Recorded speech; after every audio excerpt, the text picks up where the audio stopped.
वालेकुम, good morning, सुबह खैर। जागो लाहौर में आप सबको खुश आमदीद कहती हूँ। मैं हूँ आपकी होस्ट मुनीबा आसिफ। मैं बिल्कुल ठीक ठाक हूँ। उम्मीद है जनाब आप सब लोग भी ठीक ठाक होंगे और खूब ईद की तैयारियां भी आप लोग कर रहे होंगे। आज आपको पता है कि चांद रात होगी, घरों में खास एहतमाम किए जाएंगे और ख़वातीन की बात कर ली जाए तो उनके बहुत से काम इस वक्त पेंडिंग भी होंगे। मेरे भी बहुत से काम पेंडिंग पड़े हुए हैं। तो आज चूड़ियां भी हमने खरीदनी है, मेहंदी भी लगवाने जानी है। मर्द हजरात की बात की जाए तो जानवरों की खास खिदमत होगी। कोई जानवर को नहलाते हुए हमें दिखाई देगा, कोई कसाई का बंदोबस्त करेगा। चांद रात पर खूब गहमा गहमी होती है हर घर पर, बाजारों और अगर मार्केटों की बात की जाए तो वहां पर भी खूब रश बढ़ जाता है। और ईद के दिनों में गिरा फरोश भी सर उठाने लगते हैं और मनमानी कीमतों का मुतालिबा भी किया जाता है उनकी तरफ से। इसीलिए कोशिश करें कि इन गिरा फरोशी से महफूज रहें और जिले इंतजामिया की जानिब से गिरा फरोशी रोकने और शहरियों को आसानी फराहम करने के लिए जो इंतजामात किए जा रहे हैं उनसे ज्यादा से ज्यादा फायदा उठाएं। और अगर कोई जायद कीमत का मुतालिबा करे आपसे जब आप बाजार जाएं तो हेल्पलाइन पर कॉल करें और उनके खिलाफ शिकायत भी दर्ज करवाएं ताकि कार्रवाई हो सके। क्योंकि पूरी दुनिया में हम देखते हैं कि जब भी कोई मजहबी त्यौहार आता है तो शहरियों के लिए आसानियां पैदा की जाती हैं, लेकिन मुख्तलिफ सेल्स लगाई जाती हैं। लेकिन पाकिस्तान में ये मामला उलट ही हमें नजर आता है। यहाँ अशिया ज़रूरिया की कीमतें कई गुना बढ़ जाती हैं, माफियाज सर उठाने लगते हैं। तो जनाब आपने खुद भी बचना है और दूसरों को भी बचाना है और इस बात की तलकीन हम सबको देनी है हमें, ताकि जो ये ईद है, ये त्यौहार है, हम सब मिलकर गुजारें। अगर आप थोड़ा सा मुनाफा कम कर लेंगे तो कुछ नहीं होगा। बढ़ते अपनी पहली स्टोरी की जानिब और बात करते हैं कुछ ईद और ईद की तैयारियों के हवाले से। तो आपको पता है ईद कुर्बान को पकवानों की ईद कहा जाता है, ख्वाबों की ईद कहा जाता है। तकरीबन हर घर में ही जो चटपटे खाने होते हैं वो तैयार किए जाते हैं। कहीं बिरयानी बनती हुई हमें नजर आती है, कहीं कोरमा बनता हुआ हमें नजर आता है, कहीं पाए बनते हैं तो कहीं निहारी बनती है जनाब। और ईद के पहले दिन तो ज्यादातर कलेजी बनाने का एहतमाम खास तौर पर किया जाता है। इसी तरह ईद के दूसरे और तीसरे दिन हम देखते हैं कि बारबेक्यू का भी खास एहतमाम किया जाता है, पार्टीज की जाती हैं। और इस ईद पर ना चाहते हुए भी बदपरहेजी हो ही जाती है, जिसकी वजह से गैस्ट्रो, तेजाबियत और फूड पॉइजनिंग समेत मैदे के अमराज जन्म ले सकते हैं। ईद पर कितना और कैसे खाया जाए, ईद कुर्बान पर कौन कौन सी एहतियाती तदाबीर हमें अपनानी चाहिए, इस पर बात करेंगे। हमारे साथ मौजूद है शिफाली हैं, माहिर गिज़ा हैं। शिफा, मैं आपको खुश आमदीद कहती हूँ। जागो लाहौर में कैसी हैं आप? अल्हम्दुलिल्लाह बिल्कुल ठीक ठाक, आप कैसी हैं? मैं भी बिल्कुल ठीक ठाक। शिफा, आपने तैयारी पूरी कर ली ईद की? जी बिल्कुल कर ली है। शिफा, ईद कल है और आपको पता है ये ख्वाबों की ईद कहा जाता है, कुर्बानी की ईद है, जहाँ पे हमने गोश्त खाना है। तो किस तरह खाना है, कितने मिकदार में खाना है, हमें ये बताइए। मतलब हर टाइम हम लोगों ने, मतलब सुबह भी हमने गोश्त खाना है, दोपहर में भी हमने गोश्त खाना है, रात में भी हमने गोश्त खाना है, तो एतदाल में रह के कितना खाना है, ये बहुत ज्यादा जरूरी है। हाँ, ये बहुत जरूरी है। असल में बात ये है कि सुन्नत पूरी करने के लिए थोड़ा सा तो खाना ही चाहिए, लेकिन उसमें वही वाली बात आपकी है कि हम एतदाल नहीं रख पाते। जो हमारी गाइडलाइंस है ना, वो हमें कहती हैं कि एक दिन में ना इतना होना चाहिए कि आपकी हथेली पे जितना गोश्त आ जाए, उससे एक एवरेज एडल्ट को, यानी जाहिर है बच्चों को ज्यादा हो सकता है, कुछ खवातीन जो एनीमिक होती है उनको ज्यादा हो सकती है जरूरत, लेकिन एवरेज एडल्ट को इतना ही होना चाहिए, 3 से 4 औंस, उससे ज्यादा नहीं होना चाहिए। लेकिन हम लोग माहिर ग़िज़ायात जो होते हैं ना, वो इस चीज़ को जहन में रखते हैं कि फेस्टिविटी का दिन है और लोग ज़रा पसंद करते हैं, तो हम इसको बढ़ा के 3-4 औंस से लेकर 8 औंस तक ले जाते हैं। कि अगर आप सुबह 2 बोटियां, दोपहर 2 बोटियां, 2 बोटियां ऐसे भी खाएं तो वो 6 से 8 औंस तक मैक्सिमम लिमिट है ये। अच्छा, this includes all those people के जिनको ज़रूरत है और नहीं भी है, लेकिन इसमें वो लोग निकल जाते हैं जिनको किसी वजह से, किसी बीमारी की वजह से गोश्त से परहेज बताया जाता है, वो टाइम्स हम इसमें से निकाल लेते हैं। लेकिन 6 से 8 औंस वाली, वही मैंने बात बताई कि एक हथेली आमतौर पे, यानी 2 हथेलियों जितना, अगर आप फर्ज करें 2 कबाब इतने बड़े, इतने साइज के बनते हैं, तो वो 2 कबाब हो सकते हैं। अब आप सोचें हम लोगों का क्या तरीका होता है कि प्लेट भर के हर मील में खाया जा रहा होता है, वो 3 दिन ऐसे होता है। तो ये फिर इसका मतलब है कि आप एतदाल से निकल जाते हैं और आगे ईद के बाद जो है फिर वो खुदा ना बहुत सारी बीमारियों का शिकार भी हम हो जाते हैं, फिर हॉस्पिटल्स के चक्कर भी लगते हैं। दूसरा शिफा, मुझे बताइएगा, कुर्बानी का गोश्त हमने खाना है, ठीक है, हमें उसको कितनी देर धोना है उसको, कि ताकि उसके अंदर जो बैक्टीरिया हैं या जो वायरसेस हैं वो खत्म हो जाए? अच्छा, उसमें बैक्टीरिया और वायरसेस ख़त्म करने के लिए तो पहला तरीका अल्लाह ताला ने जैसे बताया कि खून सारा निकल जाए, तो उसी से वो सफाई उसकी हो जाती है। और उसके लिए अभी जैसे एक बहुत प्रैक्टिस आती है कि जल्दी जल्दी कसाई उसको काटता है और फटाफट वहीं पे ज़मीन पे लेटे लेटे, बेहतर ये होता है कि उसको लटकाया जाए ताकि उसमें से जितना खून निकल जाए वो उतना ही सफाई उसकी हो जाती है। अच्छा। बाकी ये है कि गोश्त को बहुत ज़्यादा, अगर बहुत ज़्यादा पानी के साथ धोया जाए, ऐसा गोश्त जिसमें से खून निकल चुका है, तो उसकी बहुत सी ग़िज़ाइयत उसमें से निकल भी जाती है। लेकिन बहरहाल उसको अच्छी तरह इतना ज़रूर धोना चाहिए, क्योंकि ये कुर्बानी का गोश्त जो होता है आम गोश्त से डिफरेंट इसलिए होता है क्योंकि वो बहुत ज़्यादा देर लटकाया जाता है। हमारे पास इतना टाइम नहीं होता कि साई ने फटाफट बोटियाँ बना के जाना होता है, तो इसलिए this is a good practice को उसको अच्छी तरीके से धो लिया जाए। अच्छा। और उसमें अच्छा एक बहुत बड़ा मसला होता है कि लोग कहते हैं स्मेल बहुत आती है, तो उसकी वजह यही होती है कि टाइम्स में खून ज़्यादा रह जाने का एहतमाल होता है। और उसके लिए फिर आप ये कर सकते हैं कि जब भी उसको पकाने लगे तो उससे पहले सिरका या लीमू या अदरक लहसुन का पेस्ट बना के आप थोड़ी देर लगा के, हल्दी भी उसमें ऐसे लगा के अगर आप रख देते हैं तो उससे स्मेल उसकी कम हो जाती है। अच्छा। या थोड़ी देर उसको मैरिनेट उसके साथ किया जाए, उससे बेहतर हो जाता है। उससे बेहतर हो जाता है। दूसरा मुझे बताइए,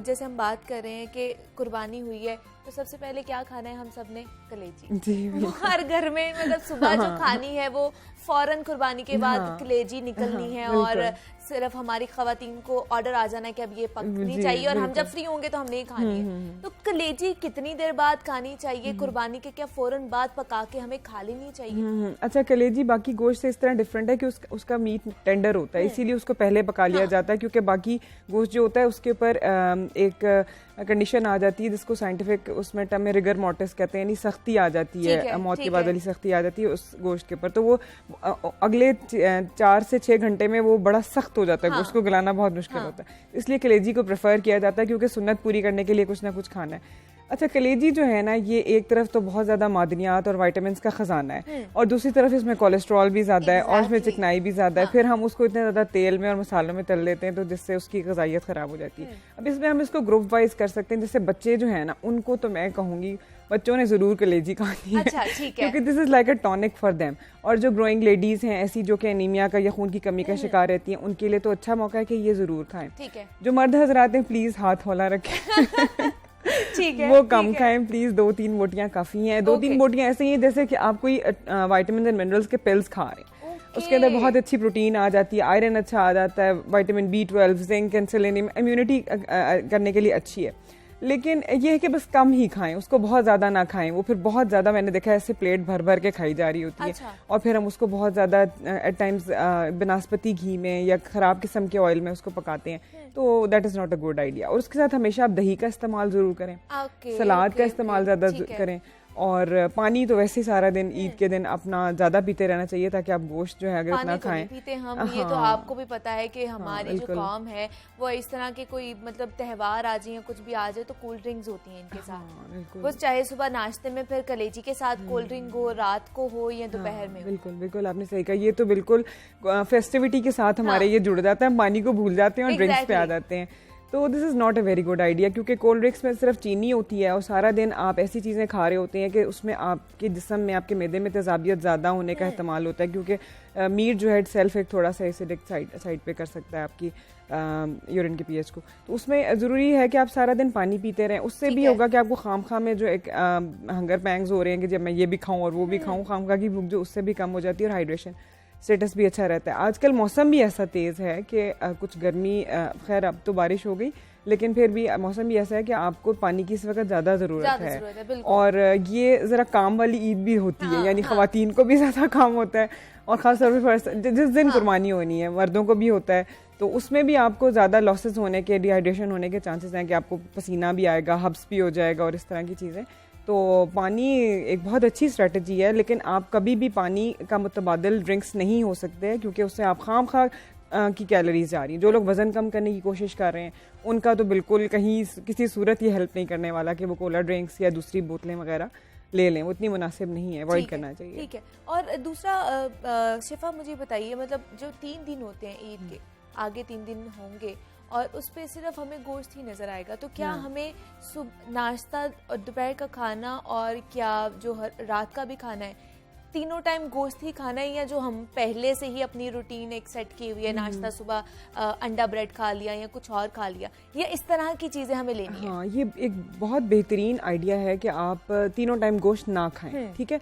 अच्छा, गोश्त जो है ना एक ऐसी स्पेशलाइज्ड किस्म की एक ऐसी लग्जूरियस सी डाइट है कि इसको अगर आप मुख्तलिफ कॉम्बिनेशंस के साथ मिला के खाते हैं ना, दूसरे जो खुराक इसके साथ खाई जा रही उसकी इफादियत भी बढ़ जाती है। तो इटसेल्फ आपको गोश्त का टाइम इतने ज़्यादा मिकदार में खाने की ज़रूरत नहीं है। मसलन अगर आप दाल में थोड़ा सा गोश्त डाल देते हैं तो दाल का आयरन, उसकी प्रोटीन ज़्यादा अच्छी बायो अवेलेबल हो जाती है। इसी तरह अगर आप सब्जी के साथ भी पकाते हैं तो मीट प्रोटीन फैक्टर जो है उसकी सब्जी का आयरन, उसकी अपनी प्रोटीन वो ज़्यादा बेहतर हो जाती है। तो अगर आप थोड़ा सा भी गोश्त उसमें सब्जी में डाल लेते हैं, उसका फ्लेवर भी आ जाता है, तो दैट इज़ एनफ। ज़रूरी नहीं है कि आपने ढेर सारा ही गोश्त ही खाते रहना।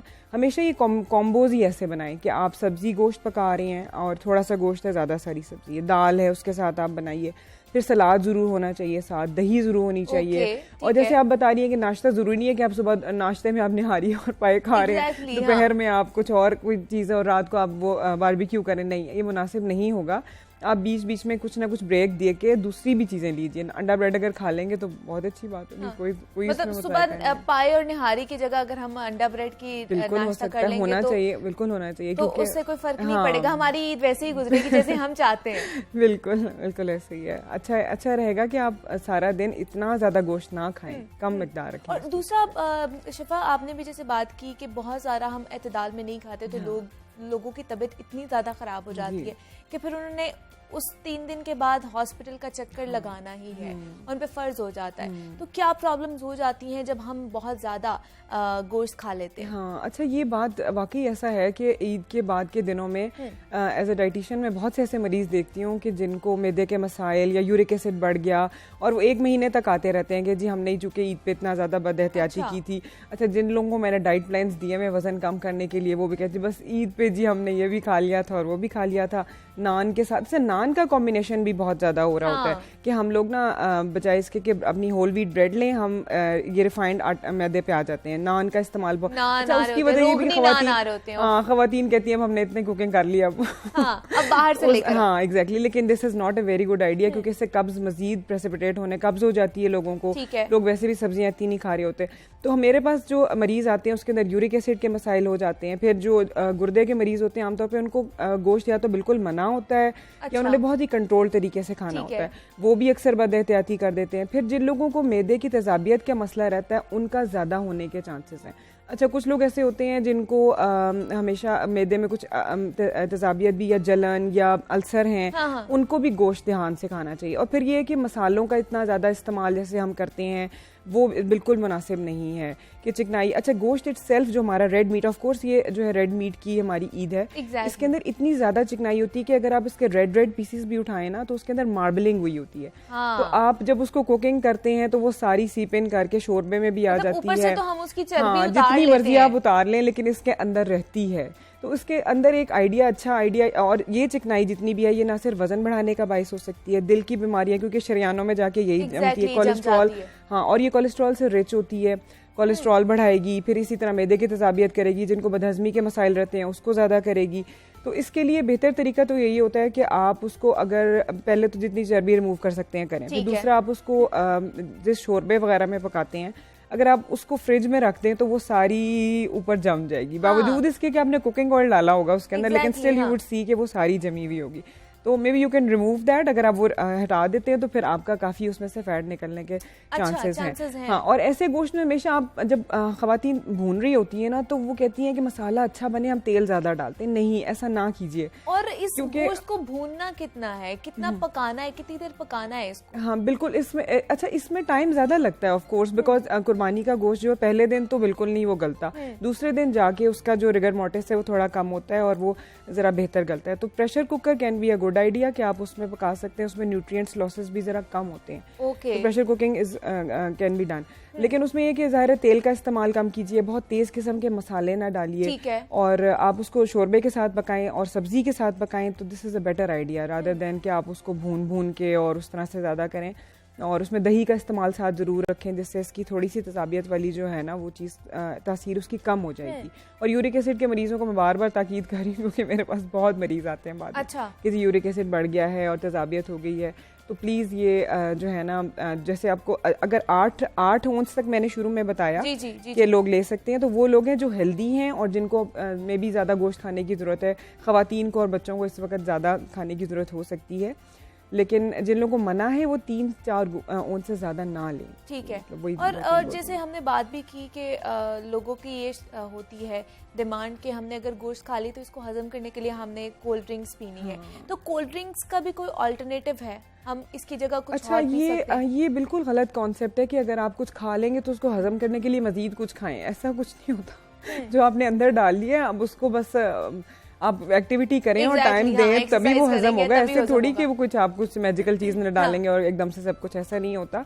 यानी आप जब खाना खा रहे हैं तभी आप अपना पोर्शन साइज पहले से ध्यान से रखें कि मैंने बस इतना ही खाना है, इसके साथ सलाद ज़्यादा मैं अपना उससे पेट भरूंगा और पानी ले लूँगा।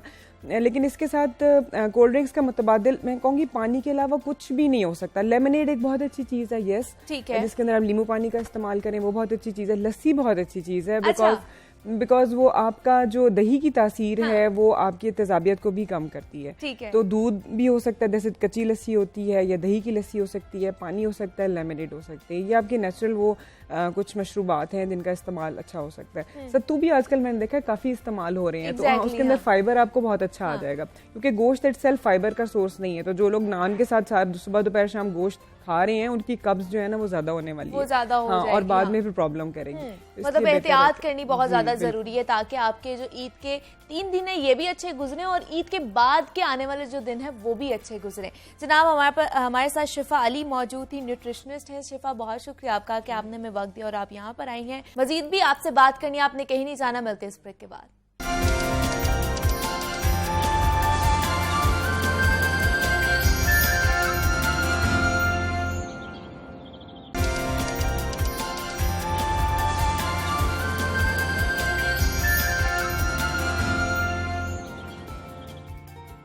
वेलकम बैक टू जागो लाहौर। जनाब, ईद में सिर्फ ये आज आखिरी रोज बाकी रह गया है और ईद की खुशियां तो आपको पता है कि अपनों के संग ही मनाने का मजा आता है। परदेसियों की आबाई इलाकों में भी वापसी का सिलसिला जारी है और मुसाफिरों की बड़ी तादाद लारी अड्डों का रुख भी कर रही है।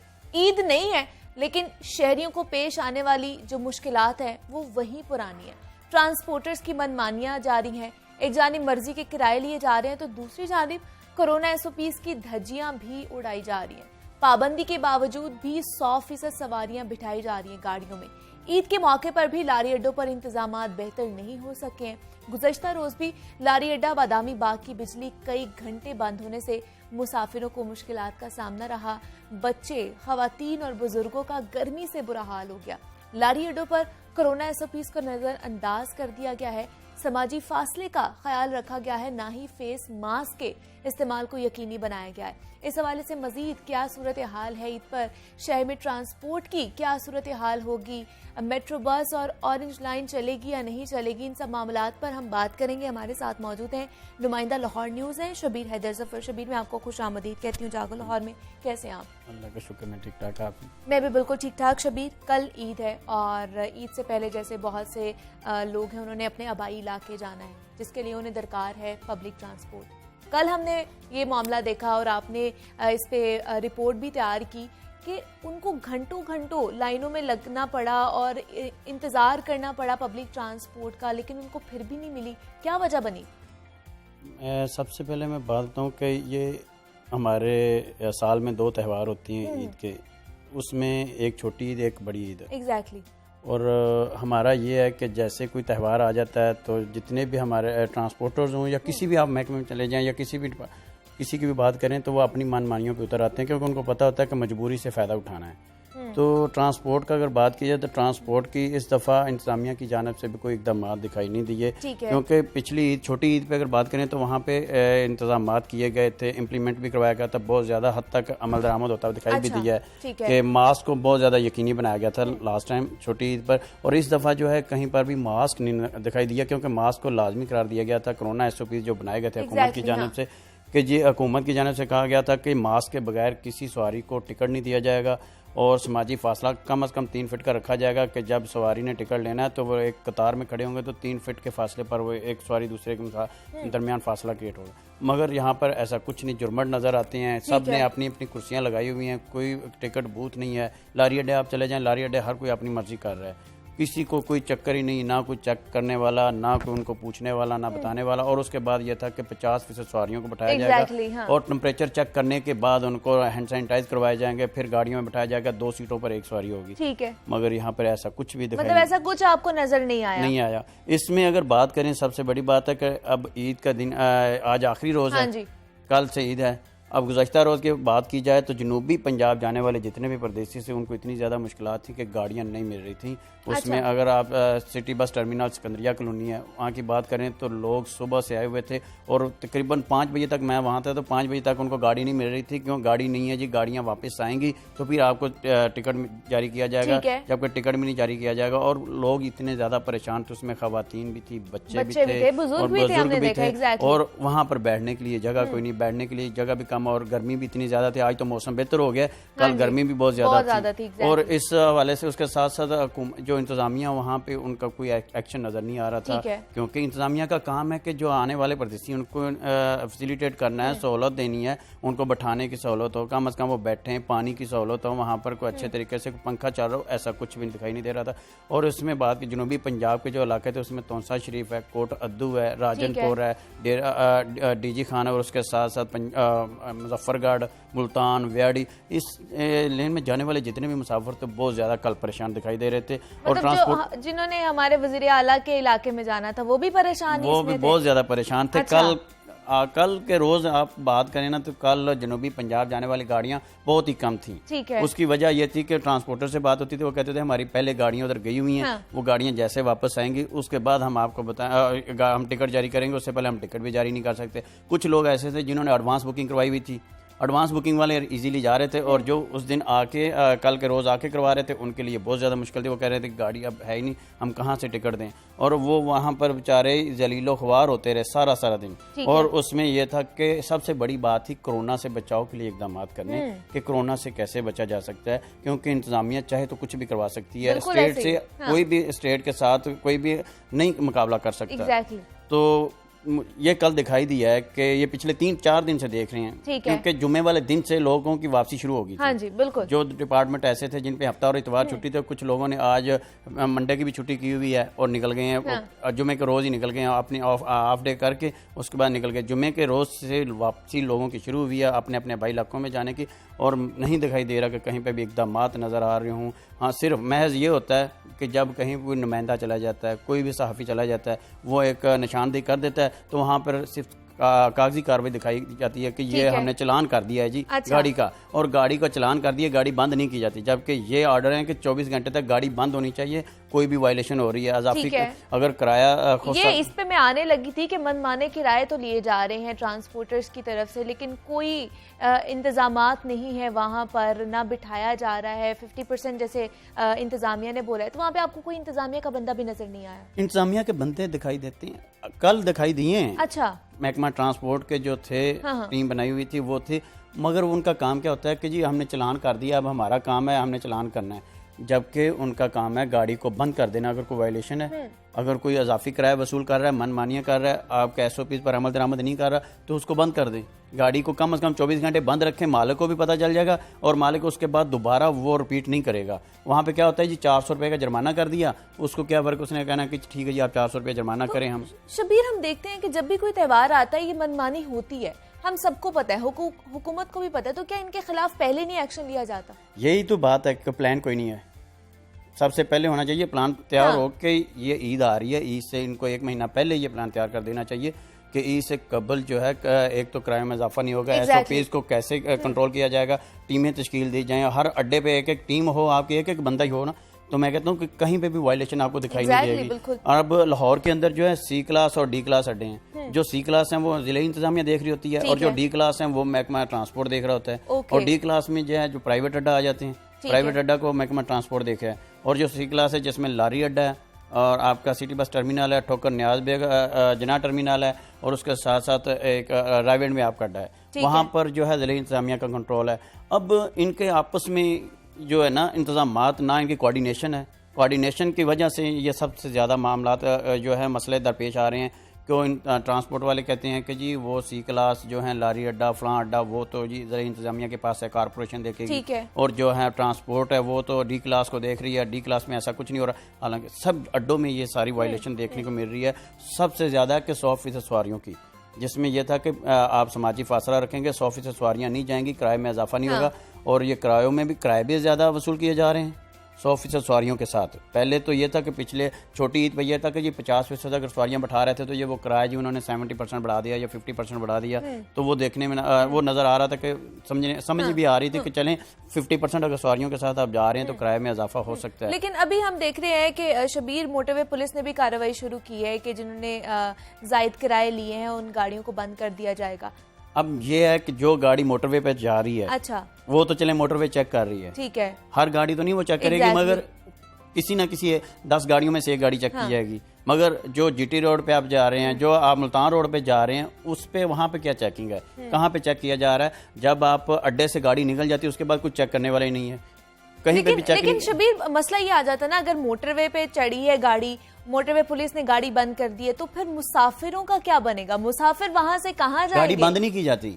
अच्छा, गाड़ी को जुर्माना कर दिया जाता है, चलें जी मुसाफिर लेकर जाए, गाड़ी को जुर्माना कर दिया गया। अगर यही जुर्माना या यही गाड़ी बंद जब आप वहाँ पे अड्डे में खड़ी गाड़ी, जब आपको कंप्लेन आ गई है कि ये कंप्लेंट है और ये मामला है, ये शिकायत आ गई कि ये जी 300 फॉर एग्जाम्पल 300 रुपये किराया तो 500 रुपये वसूल कर रहे हैं, आपको ये इतला मिल गई है, वहाँ पर टीम चली गई है, उसने 400 रुपये जुर्माना कर दिया है, उसके बाद उस गाड़ी को जाने दिया है, ये तो कोई बात नहीं। ये तो फिर जो मालिक हैं उनको तो ये है कि चलें यार 400 रुपये जुर्माना करें, हम अपना काम कर रहे हैं, ईद हमारी ऐसे गुजर जाएगी।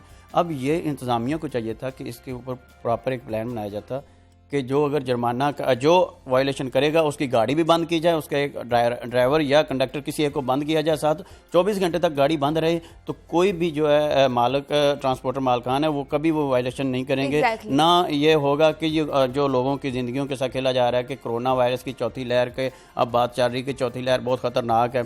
अब ईद पर ये आप देखें, मैं कहता हूँ कि कहीं पर भी कोरोना वायरस के हवाले से एकदम अड्डों पर नहीं नजर आ रहा है। अगर अब ये है कि हाँ लोग कहते हैं कि जी इतना ज़्यादा रश होता है, यहाँ पर कंट्रोल करना बहुत मुश्किल है, लोगों को कैसे कंट्रोल किया जाए? अब आपने और एक SOP बना दिए हैं कि किसी भी अड्डे पर, किसी भी टिकट बूथ पर बगैर मास्क के टिकट नहीं दिया जाएगा।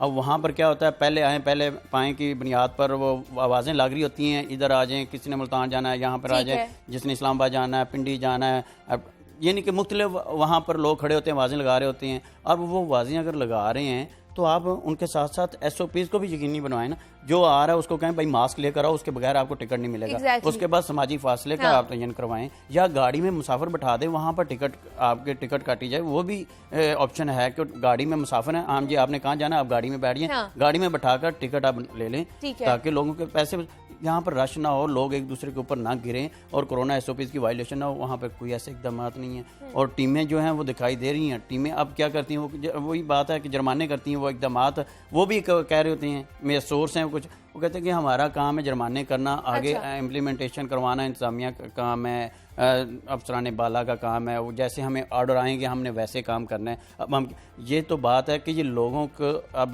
जो परदेसी हैं उनकी मजबूरी है, वो कहते हैं कि हमने किसी न किसी तरीके अपने प्यारों के साथ जाकर ईद की खुशियां मनानी है, अपनी गाड़ियां नहीं हैं, पब्लिक ट्रांसपोर्ट पर सफ़र करना हमारी मजबूरी है। तो जैसे शबीर आप भी ये दिखा रहे हैं, कल से ही आपने कहा कि 3-4 दिन हो गए ये सिलसिला जारी है, मुसाफिर जा रहे हैं लारी अड्डों पे, रश बढ़ा हुआ है, टीवी पे हर जगह नजर आ रहा है, अफसरान बाला को नजर नहीं आ रहा क्या?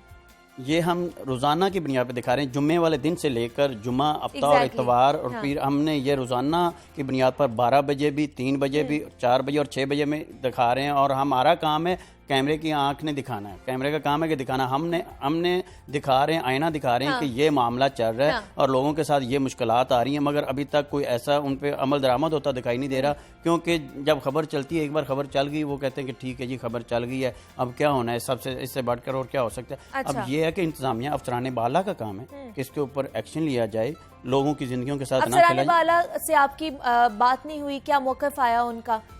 कोशिश की है 1-2 से बात करने की, अब वो अपनी तरफ से कहते हैं जी हम इम्प्लीमेंटेशन करवा रहे हैं, हम ये कर रहे हैं। हालांकि जो क्या नाम है SOPs का इस दफ़ा नोटिफिकेशन भी जो पिछली दफा जैसे बिल्कुल बिल्कुल छोटी ईद पर बहुत ज्यादा सर्कुलर हुआ था, नोटिफिकेशन जारी हो गए थे, SOPs ये होंगे वो। मैं कहता हूँ कि जुम्मे वाले दिन मेरी एक इंचार्ज है अड्डे का, उसका मैं नाम नहीं लूँगा, उससे मेरी बात हुई। मैंने कहा जी आप मुझे बताएं कि इस दफ़ा इस बार कोई नया नोटिफिकेशन आपको मिला है कि ये SOPs हैं, इस तरह आपने अमल दरामद करवाने। कहते जी नहीं, हमें कोई नई इंस्ट्रक्शन नहीं आई, ना हमें कोई ऐसा कहा गया कि SOPs पर कैसे अमल दरामद करवाने हैं। जब मैंने अफसरान वाला से बात की, कहते नहीं जी हमारे तो पहले वाले SOPs ही चल रहे हैं, उन्हीं पर ही अमल दरामद हो रहा है, वही SOPs हैं सारे वही। मैंने कहा कहाँ पर दिखाई दे रहे हैं? कहीं पर भी दिखाई नहीं दे रहे SOPs पर अमल दरामद होता। अब लास्ट टाइम आपने छोटी ईद पर गाड़ियां बंद करनी शुरू कर दी थी, अड्डों को आपने सील करना। देखिए अगर SOPs का ख्याल नहीं रखा जा रहा तो फिर ये भी नहीं देखा गया होगा कि कितने लोग वैक्सीनेटेड हैं। ये तो सवाल ही पैदा नहीं तो होता, सवाल ही पैदा नहीं हो सकता ये अगर तो लोगों ने ये आपने वो बात कर दी है कि जो पॉसिबल ही नहीं है यहाँ पर कि वो कैसे चेक करें। वहां पर तो वो कंट्रोल नहीं कर पा रहे 50% सवारियों को, तो वैक्सीनेटेड को अगर चेक करना शुरू कर दें तो वो क्या होगा। यहाँ पर तो मैं तो ये चाहता था कि हुकूमत की जानिब से ऐसे कोई इकदाम किए जाते, कम अज कम कि आने वाले जो शहरी हैं उनको सहूलियात दी जाती। और जो फैमिलीज हैं उनको बहुत ज्यादा मसला दरपेश आ रहा है। फैमिलीज इतनी ज्यादा परेशान है, मैं कहता हूँ कि आप अड्डों पे जाकर देखें। कल बादामी बाग में कई घंटे बिजली भी तो गायब रही, कई घंटे, ये तो हमने कल बता दिया कि कई घंटे रोजाना की बुनियाद पे ऐसे होता है। अच्छा। और वहाँ पर कोई पूछने वाला नहीं है, कोई चेक एंड बैलेंस नहीं है। अब आप बादामी बाग की बात आपने की, बादामी बाग लारी अड्डा की सालाना आमदन आपको पता है कितनी? 1 अरब रुपए के करीब है। अच्छा। 1 अरब रुपए सालाना आमदन है इस बादामी बाग लारी अड्डा की। और उस अड्डे पे अगर आप 20 करोड़ लगा दे तो मैं कहता हूँ कि वो एक आपका अच्छा मॉडल बन सकता है, लारी अड्डा बादामी बाग। और उसके बाद सिटी बस टर्मिनल है सिकंदरिया कॉलोनी, उसकी भी हमने जुम्मे वाले दिन निशानदी की कि वहाँ पर भी बेंच टूटे हुए हैं, इतनी ज़्यादा गंदगी है और वहाँ पर लोग बैठे हों उस गंदगी के अंदर। मजबूरी है, वो कहते हैं कि अब घंटों इंतजार करना। और पूरा एक वेटिंग एरिया, वहाँ पर 2 पंखे लगे हुए थे, एक ख़राब था और एक चल रहा था। और जो शहरी बेचारे हैं वो कभी उधर चले जाते, 2 मिनट उधर बैठ जाते थे, खड़े हो जाते थे, फिर साइड पे आकर बैठ जाते। शहरियों को बर्दाश्त करना पड़ता है। उसके बाद वाशरूम की आप बात करें, वाशरूम की बात करें तो मैं कहता हूँ सिटी अड्डे पे जाकर देखें, दीवारें टूटी हुई, टूट फूट का शिकार, वहाँ पर खड़े होने को। हम शबीर देखते ही रहते हैं कि ये इंफ्रास्ट्रक्चर का जो मामला है ये बहुत पुराना है और इसकी तरफ कोई भी तवज्जो नहीं दे रहा। दूसरा मुझे बताइएगा, अगर लाहौर शहर की बात की जाए तो यहाँ पर मेट्रो बसेस चलेंगी, ऑरेंज लाइन चलेगी ईद के दिनों में? जी बिल्कुल, ईद के रोज मेट्रो बस भी चल रही है। अच्छा। फिलहाल ऐसा कोई ऑर्डर नहीं आया कि उनको बंद किया जाएगा। ऑरेंज लाइन, मेट्रो ट्रेन और उसके साथ मेट्रो बस, ये तीनों दिन, ईद के तीनों दिन चलेगी। अच्छा। और इसके साथ साथ ये कहा जा रहा था कि अभी पंजाब हुकूमत को उन्होंने कुछ नई सिफारिशात भी भिजवाई हैं कि जो ऑरेंज लाइन मेट्रो ट्रेन है उसके में मेट्रो बस के लिए, ऑरेंज लाइन ट्रेन के लिए जो है वो एक नई सिफारिशात गई हैं कि अवाम को मतवज्जा करने के लिए कि अवाम का दिलचस्पी बढ़े और इसमें आए। उसमें सिफारिशात की गई हैं कि जी जो आपने एक फेयर रखा हुआ है कि 40 रुपए किराया के कहीं पे भी जाके उतरें, स्टॉप टू स्टॉप भी जाएं, कहाँ पे उसने चाहे एक स्टॉप में जाकर दूसरे पे उतरना है तो 40 रुपए की वजह से शायद मुसाफिर नहीं बैठ रहे।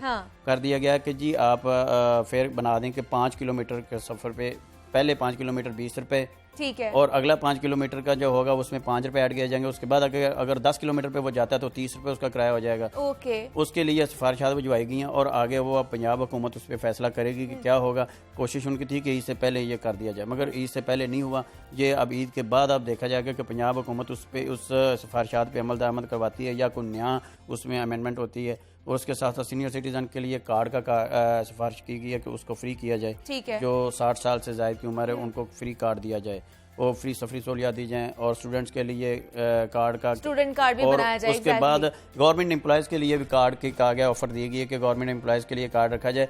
और जिसने महाना अगर कार्ड बनवाना है तो वो कार्ड उसकी होगी कि 1500 से 2000 रुपए तक की दी गई है कि 2000 रुपए 1500 से लेकर 2000 के दरमियान कहीं पे भी ये ठीक है। ये तो सिफारिशात भेजी गई है ना शबीर, ये देखते हैं कि इन पे अमल दरामद कितना होता है, आने वाले दिनों में हमें काम कितना इस पे नजर आता है। शबीर हैदर जफर हमारे साथ मौजूद थे। शबीर बहुत शुक्रिया आपका कि आपने हमें वक्त दिया। और जनाब हम बात करते हैं ट्रांसपोर्ट के हवाले से, तो आपको पता है कि हालत इज़ार बहुत ही खराब हो चुकी है और कल के मामलात के हवाले से भी हम आपको बता रहे थे। आगे बढ़ते हैं और आपको बताएं कि गुज़श्ता रोज सुहेल कैसर आपके साथ ईद के मौके पर सफाई की सूरत हाल के हवाले से गुफ्तगू कर रहे थे। आज भी इसी गुफ्तगू को आगे बढ़ाते हैं और आपको बताते हैं कि लाहौर में सफाई के जिम्मेदार इदारे ने सफाई के हवाले से क्या क्या इकदाम उठाए हैं और उनमें आपका ताउन किस कदर मुआवन साबित हो सकता है। सुहेल कैसर के साथ LWMC के तर्जुमान जमील खावर भी शरीके गुफ्तगू हैं, तो उन्हीं की तरफ चलते हैं। जी सुहेल। जी जनाब, बड़ी तफसील के साथ कल आपसे बात हुई थी मुनीबा के जो ईदैन के हवाले से, फिर ईद पर होने वाली जो कुर्बानी है जानवरों की, उनके आलाइशों को ठिकाने लगाने के हवाले से, और अगर हम नहीं उनको मुनासिब तरीके से ठिकाने लगाते तो उसके क्या नुकसानात हो सकते हैं। बस ऐसे ही दिल से एक आवाज़ उभर रही थी तो सोचा क्यों ना इसमें आपको भी, अपने नाजरीन को भी शामिल किया जाए कि हो सकता है कि जंजीर हिलाने से कुछ थोड़ा बहुत फ़र्क पड़ ही जाए। लेकिन अगर मैं ये कहूँ कि पहले की निस्बत अब हम लोगों में थोड़ा सा शऊर ज़्यादा आ रहा है, तो ये कहना बेजा नहीं होगा कि पहले सूरत हाल ज़्यादा ख़राब होती थी, अब उसमें बेहतरी आ रही है। और इसमें ओबियसली जो सरकारी या जो हुकूमती इदारे हैं उनका भी अपना किरदार है। इसी किरदार को मज़ीद जानने के लिए हमारे साथ लाहौर वेस्ट मैनेजमेंट कंपनी के तर्जुमान हैं जमील खावर साहब, वो मौजूद हैं। उनसे थोड़ा सा जान लेते हैं कि इस मरतबा जो ईद पर सॉलिड वेस्ट को ठिकाने लगाने के हवाले से इंतज़ामात किए गए हैं, थोड़ा सा अगर हमें उनकी डिटेल बता दें तो बहुत आपकी नवाजिश होगी। जैसा कि आप जानते हैं, ईद उल अज़हा हमारे साल का सबसे बड़ा इवेंट होता है, और इस इवेंट पे हम जो है इसको हमने 3 हिस्सों में तकसीम किया होता है: pre Eid arrangements, during Eid arrangements और आफ्टर ईद अरेंजमेंट्स। जो प्री ईद अरेंजमेंट्स हैं उसमें हम जो है जितने हमने इजाफी मशीनरी और बैग्स और बाकी जो चीज़ें लाइम फ़नाइल वगैरह जो है प्रोक्योर करना होता है, उसको हम सारा जो है कबल अज़ वक्त कर लेते हैं। उसकी प्लानिंग वगैरह सारी जो है हम वक्त से पहले जो है सारा उसकी जो है उस पर काम शुरू हो जाता है। इसके अलावा ईद से 1 रोज़ कबल हमने बिल्कुल जो है तो उसको ज़ीरो वेस्ट जो है, सॉलिड वेस्ट जो है शहर पूरे से लिफ्ट कर लिया जाता है, ताकि ड्यूरिंग ईद जो है ऑपरेशन जो है वो अलाइशें उठाने में जो है वो खलल ना पड़े और सिर्फ जो है फोकस जो है अलाइशों पे रहे। नाजरीन, ये मैं आपको बता दूं कि जो मामूल का इनका ऑपरेशन होता है कंपनी का वो तो चलता ही रहता है, लेकिन इसके साथ इन्होंने 3500 इजाफी गाड़ियों का इंतज़ाम किया है। 3500 मज़ीद गाड़ियाँ हैं ताकि सफाई की सूरत हाल बेहतर है। अच्छा जमील साहब, मुझे एक बात ये आप बताइएगा कि जब आप ये सारे इंतजामात की तफसील बता रहे होते हैं तो ऑन द ग्राउंड भी ऐसी ही सिचुएशन होती है? जी बिल्कुल। आप उसके लिए अब हमारे जो कैंप्स हैं वो यूनियन काउंसिल में आज से इंस्टॉल होना शुरू हो गए हैं, और उस पर आपको हमारे बैग्स मिलेंगे। ठीक है, इसके अलावा इससे कबल हम बकर मंडियों में जो है जो हमने कैंप्स लगा कर खुसूसी तौर पे इस मरतबा वहाँ पे भी हम कैंप दे रहे हैं कि भाई जो जो जानवर लेके जाए उसको वहीं पे हम बैग दे दें, ताकि वो अपना बैग जो है साथ ले जाए जानवर के, और जब वो जानवर को कुर्बानी का फरीज़ा अदा करे उसके बाद उसी बैग में जो है उसकी अलाइशें और फजलात वगैरह डाल के हमारे अमले के हवाले करे। हम अपनी तरफ से भरपूर कोशिश कर रहे हैं, और ये उस वक्त ही मुमकिन होगा जब जो है दूसरी तरफ से हमें अहलियाने लाहौर और शहरियों का तावन भी मिलेगा। अच्छा नाजरीन, इन्होंने जमील साहब ने शॉपिंग बैग्स की बात की है, और ये मेरे आंखों देखी मैं आपको बात बता रहा हूँ कि शॉपिंग बैग्स अक्सर लोग काफ़ी तादाद में ले जाते हैं, और मैंने देखा है कि उसमें कपड़े डाल के रख लेते हैं। ये मैं आपको बताता चलूँ, और जमील साहब अगर मैं गलत हूँ तो आप मेरी तस्दीक कर दीजिएगा कि ये केमिकल लगा बैग होता है। ये सिर्फ मखसूस ही आलाइशों के लिए होता है। अगर आप इसमें कपड़े या कुछ कंबल वगैरह डालेंगे तो उससे कुछ हेल्थ प्रॉब्लम्स पैदा हो सकते हैं। मैं राइट सर? जी बिल्कुल। और वो जो उनकी कपड़े वगैरह या कोई चीज़ ऐसी डालेंगे तो उसको भी नुकसान पहुंचने का जो है वो अंदेशा होता है कि उसके कलर या वो केमिकल उसके साथ जो है वो अटैच होकर उसको, क्योंकि ये बायोडिग्रेडेबल करने के लिए हमने केमिकल डाला होता है कि ये माहौल दोस्त तरीके से जो ये बैग है ये जो है तो वो हो जाए और माहौल को भी मुतासर ना करे। तो इसलिए अगर इसमें कोई कपड़े या कोई दीगर चीज़ें डालेंगे तो उनको नुकसान पहुंचने का काफ़ी अंदेशा है। लिहाजा आवाम से फिर आपके चैनल के तवसत से दरख्वास्त है कि इसमें सिर्फ़ और सिर्फ अलाइशें डालें, और अलाइशों के लिए ये बैग फ्राहम किया जा रहा है, और ये उनकी अहलियाने लाहौर के लिए किया जा रहा है। हुकूमत कर रही है कि भाई उनको जो है बेहतरीन साफ़ सुथरा माहौल जो है, जितनी जल्द ये ऑपरेशन मुकम्मल होगा उतनी जल्द जो है वो उनको साफ़ सुथरा माहौल, ताफुन के बगैर खुशबूदार माहौल इंशाल्लाह उनको हम फ्राहम किया जाएगा। अच्छा जमील साहब, ये एक मुझे बता दीजिएगा कि यहाँ पर काफ़ी तादाद में अहबाब बैठे हुए काम कर रहे हैं, इनके फ़राइज़ क्या है, मतलब ये क्या कर रहे हैं यहाँ पर बैठ कर? जी, ये हमारा जो है वीडियो वॉल है, यहाँ पे जो है पूरे शहर के ऑपरेशन की मॉनिटरिंग हो रही है। इस वक्त तक जो है हम अभी इस वक्त टाइम जो है वो 4:50 हुए, और अभी लाहौर से तकरीबन 4000 के करीब यानी 3922 टन जो है वेस्ट जो है वो लिफ्ट हो चुका है, और तकरीबन रोज़ाना जो है 6000 टन के करीब जो है वेस्ट, ये नॉर्मल डेज हैं, 6000 टन के करीब तकरीबन जो है वेस्ट डेली बुनियादों पे जो है लिफ्ट किया जाता है। लेकिन अगर आप इधर आएंगे थोड़ा सा तो ईद के दिनों में तो यहाँ पे अगर आप देखेंगे कि लास्ट टाइम पहले दिन 15,250 टन, यानी मामूल के जो वेस्ट है उससे 3 गुना ज़्यादा।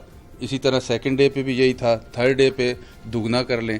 यानी हम उस वक्त पूरी तरह से जो है फील्ड में मुतहरक होते, और तमाम अमले और अफसरान की छुट्टियाँ भी इन दिनों में जो है मनसूख की जाती ताकि सब फील्ड में मौजूद रहें और अहलियान लाहौर को साफ़ सुथरा माहौल दें और उनकी ईद की खुशियाँ दुबाला करने के लिए अपनी ईद की कुर्बानी भी देते हैं ताकि अहलियान लाहौर जो है उसको साफ़ सुथरा माहौल और साफ़ सुथरी ईद फराहम की जा सके। लीजिए नाजरीन, बहुत शुक्रिया जमील भाई। अच्छा, ये मुख्तसर सा अहवाल जी जो LWMC ने अब इंतजामात किए हैं, जो इक़दाम उठाए हैं ईद पर लाहौर को साफ़ सुथरा रखने के हवाले से, और ये बड़ी अहम उन्होंने बात की है कि शहरियों को साफ़ सुथरा माहौल फराहम करने के लिए इन्होंने अपनी ईद की जो छुट्टियां हैं वो कुर्बान की हैं। और ये काफ़ी बड़ी बात है, इसलिए कि आप देखिए जब ईद आती तो हर किसी की ख्वाहिश होती है कि वो अपने गांव में जाए, अपने शहर में जाए। अभी आप लारी अड्डे पर जाकर देखें तो आपको लोगों का अज़्दहाम दिखाई देगा जो अपने अपने आबाई इलाकों की तरफ रवानगी के लिए पर तोल रहे हैं।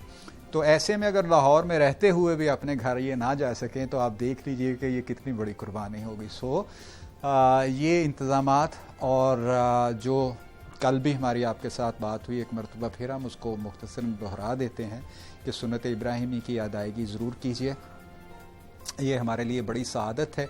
लेकिन उसके साथ साथ सफाई का ख़ास ध्यान रखिए कि साफ़ सुथरा माहौल ही हमारी सेहत का ज़ामिन है। बिल्कुल ऐसे ही सुहेल कैसर हमारे साथ मौजूद थे। सुहेल कैसर, बहुत शुक्रिया आपका जनाब। मजीद भी आपसे बात करेंगे, लेकिन यह वक्त एक छोटी सी ब्रेक का। मिलते हैं इस ब्रेक के बाद।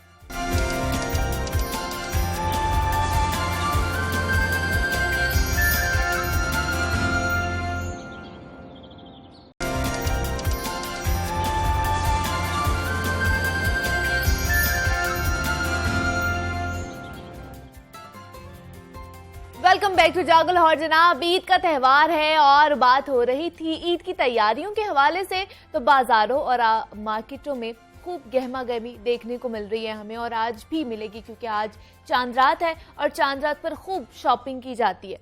ब्यूटी सैलून्स पर भी हमें रश बढ़ता हुआ नजर आता है। खवातीन मेकअप और दीगर जो ब्यूटी प्रोडक्ट्स होती हैं वो भी खरीदने जाती हैं जो रह जाती हैं, और अक्सर दुकानों पर हम देखते हैं कि परफ्यूम्स, बॉडी स्प्रे और बाकी जो प्रोडक्ट्स होती हैं उनके सैंपल्स लगे हुए होते हैं। स्टॉल्स मौजूद होते हैं ताकि हम वहाँ पर जाके उनको टेस्ट कर सकें, उनकी क्वालिटी चेक कर सकें। लेकिन बैक वक्त कई लोगों का उन चीज़ों को छूना या वो टेस्ट करना ख़तरनाक भी साबित हो सकता है। और इसी तरह ब्यूटी सैलून्स पर तो क्वालिटी उनका बिल्कुल भी इस्तेमाल नहीं किया जाता और उनका जो सैनिटाइज नहीं किया जाता, और जो अब कहा जा रहा है कि कोरोना वायरस के फैलाव का सबब भी बन सकता है। और ईद के पुरमसरत मौके पर हम देखते हैं कि शॉपिंग से तो कोई नहीं बच सकता, लेकिन अगर कुछ एहतियाती तदाबीर आप लोग अपना लें तो हम खुद भी महफूज रह सकते हैं और दूसरों को भी महफूज रख सकते हैं। तो क्या क्या एहतियाती तदाबीर हमें अपनानी चाहिए जब हम बाहर जाते हैं कोई प्रोडक्ट यूज़ करने या उसको ख़रीदने, तो जब हम उसको टेस्ट कर रहे होते हैं तो हमें क्या क्या उसके हवाले से एहतियात करनी चाहिए, ये हम जानेंगे। महम गुल हमारे साथ मौजूद हैं, ब्यूटी एक्सपर्ट हैं और विजुअल आर्टिस्ट भी हैं। महम, मैं आपको खुश आमदीद कहती हूँ जागो लाहौर में। कैसी हैं आप? बिल्कुल ठीक ठाक, आप कैसी हैं? मैं भी बिल्कुल ठीक ठाक। महम, ईद की तैयारियाँ होगी आपकी?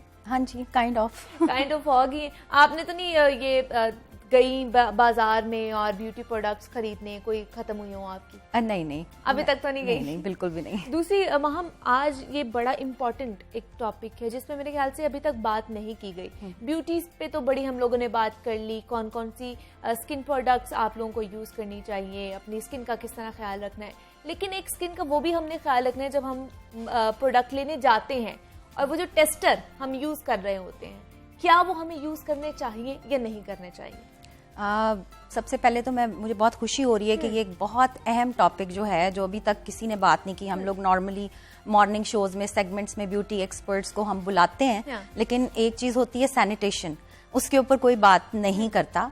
तो सैनिटेशन कंजर्वेशन की एक सर्टिफिकेशन यूएसए में और इवन कनाडा में भी काफ़ी सारी सर्टिफिकेशंस हैं। अच्छा। जो कि बहुत हायर हॉस्पिटल ग्रेड की सैनिटेशन प्रोटोकॉल्स हैं जो मेकअप आर्टिस्ट को ट्रेनिंग दी जाती है, जो अच्छा। बदकिस्मती से यहाँ पे अभी लैकिंग है हमारे कंट्री में।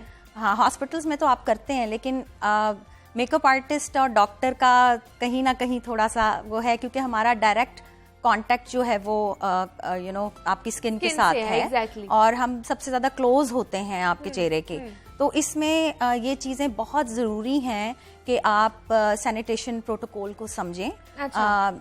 जो लड़कियां मॉल्स में या जो भी मेकअप काउंटर्स के ऊपर मौजूद हैं उनको समझने की ज़रूरत है, सैलून्स में ब्यूटी एक्सपर्ट्स को समझने की ज़रूरत है, और जो मेकअप ट्रेनिंग लेना चाह रहे हैं उनको सबसे पहले मेकअप ट्रेनिंग से पहले ये सैनिटेशन की जो सर्टिफिकेशन है या नो हाउ है आपको लेने की बेहद ज़रूरत है, क्योंकि डिजीजेस जो फैल रही हैं जैसे कोरोना वायरस exactly. है, तो जिस तेजी से ये चीजें फैल रही हैं अब तो मेरा ख्याल है कि ये बहुत ज्यादा इस वक्त जरूरत है इसको समझने। हम आप बाहर से पढ़ के आई हैं, कनाडा से भी आपने पढ़ा है, यूके से भी आपने, यूएसए से आपने इसकी सर्टिफिकेशन हासिल की है, तो क्या वहाँ पर आपको पढ़ाया गया, क्या जो प्रोटोकॉल्स थे सैनिटेशन के बताए गए?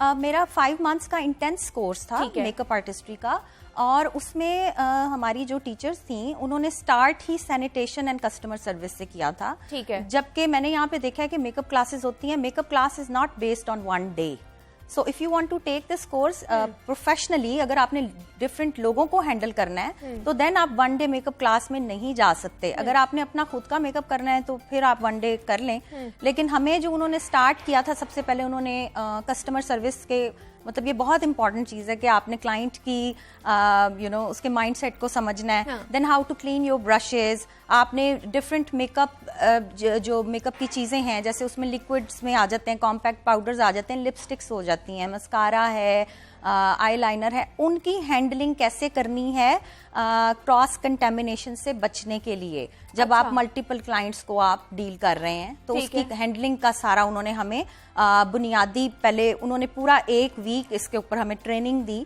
उसके बाद वो मेकअप के ऊपर आए और उसके बाद फिर देन मैंने एक और सर्टिफिकेशन सैनिटेशन कंजर्वेशन से की। जी, लेकिन यहाँ पर तो हम देखते हैं कि कोई अगर किसी ने हेयर स्टाइलिंग सीख ली है या थोड़ा बहुत मेकअप करना सीख लिया है तो वो अपना सैलून बनाकर बैठ जाता है, वो खुद को ब्यूटी एक्सपर्ट कहलवाना शुरू कर देता है। लेकिन ये जो छोटी छोटी चीज़ें हैं इनको जानना और इनके बारे में पढ़ना और इसको फिर अमल दरामद करना है, इस पे एक्सपर्टीज इनमें हासिल करना बहुत ज़्यादा ज़रूरी है आपको। बिल्कुल, मैं जैसे कई दफ़ा सोशल मीडिया पे देखती हूँ, मतलब बहुत बड़े बड़े इदारे हैं या बहुत बड़े बड़े नाम हैं, आपको पता चल जाता है वीडियोस में कि वो एक ही मस्कारा करके, तो वो एक ही मस्कारा लाइक डायरेक्ट उस मस्कारे से ही एक क्लाइंट को लगा रहे हैं, फिर वही मस्कारा वो दूसरी की आंख पे लगा रहे हैं। तो ये तो बुनियादी वजह है एक क्रॉस कंटेमिनेशन की, डिजीज के फैलाव की, जो कि एक बेसिक चीज है। लेकिन अनफॉर्चुनेटली हालांकि हमारे मुल्क में क्या नहीं बनता, प्लास्टिक की इंडस्ट्री है तो वो इतनी ज्यादा है, तो ये